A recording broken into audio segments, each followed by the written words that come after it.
लातूर जिल्ह्यातील निलंग्याचे भाजप आमदार संभाजीराव पाटील निलंगेकर यांनी कारखाना काढण्याच्या नावाखाली फसवणूक केल्याचं प्रकरण चांगलंच गाजतंय। कारखान्यासाठी शेतकऱ्यांच्या जमिनी बळकावल्या असून अनेक बँकांनाही कोट्यवधी रुपयांचा चुना लावल्याचा आरोप जय हिंद सेनेचे महासचिव ॲडव्होकेट RN कच्छवे यांनी केलाय।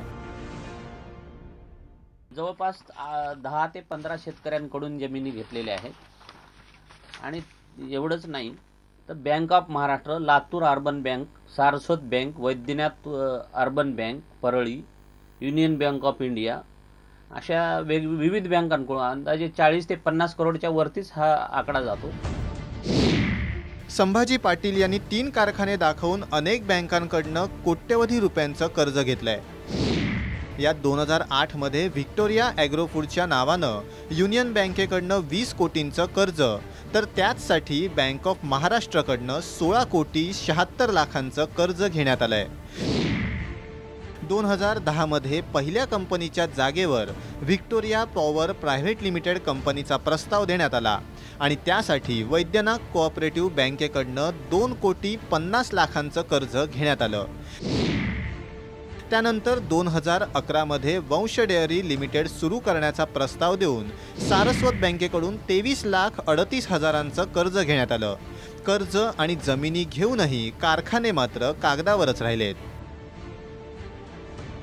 सर्व बँकांना कुठलाही एक नया पैसा त्यांना परत दिलेला नाही, फोर्जरी केली, चिटिंग केली आणि असे लोकांना लोक आमदार म्हणून निवडून देतात।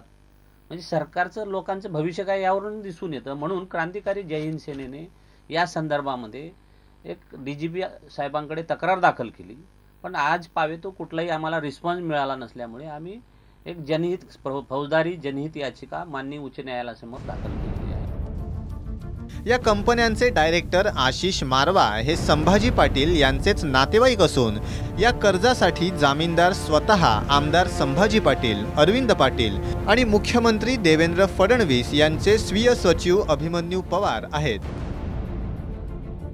त्या शासन भारतीय जनता पक्षाचाच असल्यामुळे बदनामी होऊ नये म्हणून म्हणा किंवा थोडं हा प्रकरण झाकून ठेवता येईल असा प्रयत्न झालेलाच दिसतोय आणि स्वतः मुख्यमंत्र्याचे PA म्हणून त्यांचा सहकारी, निलंगेकरांचा सहकारी अभिमन्यू पवार म्हणून आहे, निश्चितच त्याचा बेनिफिट घेतलं जातं।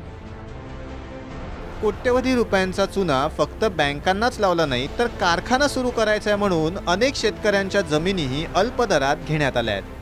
भाजपच्या अशा आमदारांमुळे सरकारच्या स्वच्छ प्रतिमेवर मात्र डाग पडलेत। हे अनेक आरोप असलेले भाजपचे आमदार संभाजी पाटील निलंगेकर हेच फक्त दोषी नाही, तर सध्याचे महाराष्ट्राचे मुख्यमंत्री देवेंद्र फडणवीस यांचे स्वीय सहाय्यक अभिमन्यू पवारही त्यामध्ये सहभागी असल्याचा आरोप आहे। त्यामुळे राज्याचे मुख्यमंत्री देवेंद्र फडणवीस आता नेमकी काय कारवाई करणार, का पुन्हा एकदा आपल्या आमदारांना आणि अधिकाऱ्यांना पाठीशी घालणार, हे पाहणंही तेवढंच महत्त्वाचं राहणार आहे। कॅमेरामन महेशसह राजू सोनवणे, जय महाराष्ट्र, मुंबई।